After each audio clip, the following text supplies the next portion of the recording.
There is a road that runs from the salt coast of Sussex back to the green hop gardens of rural Hampshire. It is an old road, a road of black and white, a road composed of many roads. Some of them have half memorable names: the Valley, the Long Furlong, and Harting Down, a hill of many stags. Most have no name, but a faceless coda of letter and number. The A27 westbound, the A286 out of Chichester, the B2141 from Mid-Lavant to Harting. But in me, all these disparate roads add up to just one. The road from the world I grew up in to the world of wagons and tents that passed in the decades before I was born.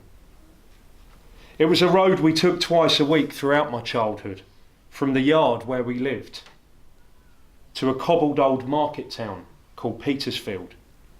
We had a pitch there, a spot on the main square where 4 generations of my family would take turns to stand out in all seasons and sell bunches of flowers.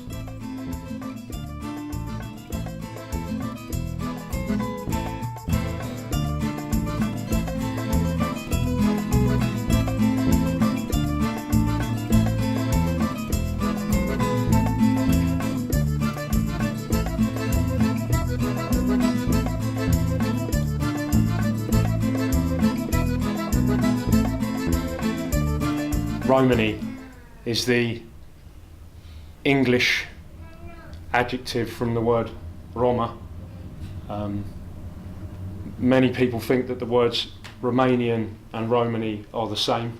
You can understand the confusion. They look and sound very similar. They have completely separate etymologies. The name of Romania has the same root as the city of Rome and the Roman Empire, and the word Roma, Romani as I'm saying, comes from an old Indian word rom, which means a man, a husband, or in some cases just a human being.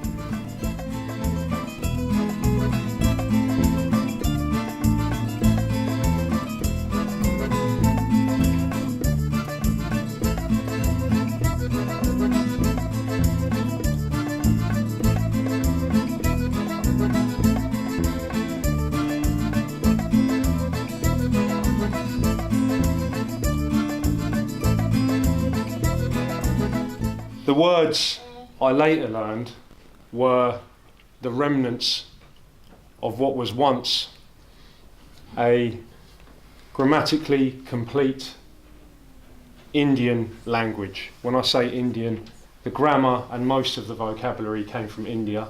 There were actually words in it from nearly every country or land, because the borders have changed, between here and India. So there were some Persian words in it, there are bits of Turkish, there are bits of Byzantine Greek. The definite article comes from Byzantine Greek. There were words from Slavic languages, from Romanian, from Romance languages, and a couple of words from German.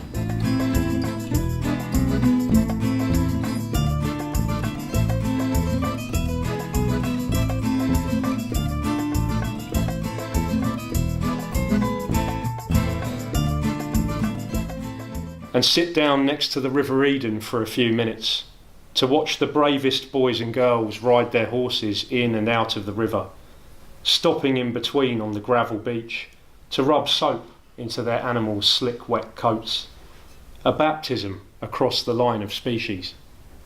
On the bridge overlooking the water, a couple of photographers with telephoto lenses are snapping the scene, trying to get close to the gypsy life from a distance. Outside the Grapes, one of the only pubs that stays open all the way through Fair Week, crowds of bare-chested men of all ages are counting out 20 and 50 pound bets on the toss of a coin.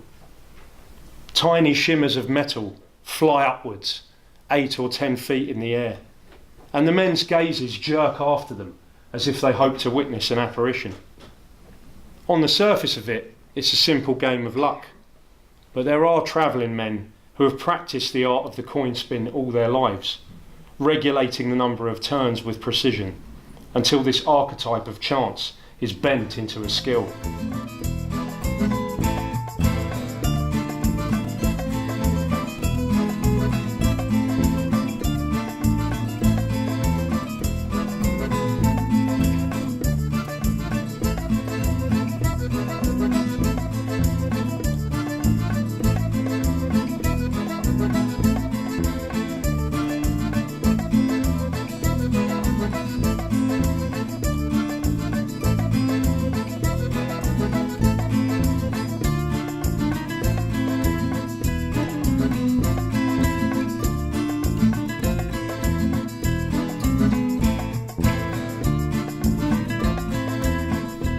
think sometimes we act as if education and schooling are the same thing, and they're not the same thing. Schooling is a form of education. You know, being educated and being able to write our history is so important, and it's exactly what needs to happen. This is why the community doesn't feel like it belongs in these spaces that are rightfully ours. And it's also, you know, to talk about the history, to own that history, and to question that history, because everything that's written about the community is not actually correct. But we can't defend that if we don't know about it. When it comes to voting, I mean, my village has become one of the people. I mean, we have a Roma mayors, such a wonderful to have a Roma mayors in the villages, since because of their work and hard work and contribution, a lot of villages has improved significantly. And I remember that when our parents started to vote, that was back sometime in 2000, sometimes when we had the president called Vladimir Mečiar. the whole village says, let's vote him. He's saying right, he's gonna help us, he's gonna do this, let's vote him. So when they find purpose, let's vote. And since then, up in now, Roma people are into it now in the villages, because they wanted to be mayor. There's one Roma mayor there in Bistroni, there's another mayor, yeah, I want to be mayor, I want to be this, I want to be prime minister. So yeah, it's good, it's coming. I mean, just look at us Roma people, now we have the right not to be killed. Come on, look at us. In 1400 sometimes there was no anyone could kill Roma people, and now we have right to live.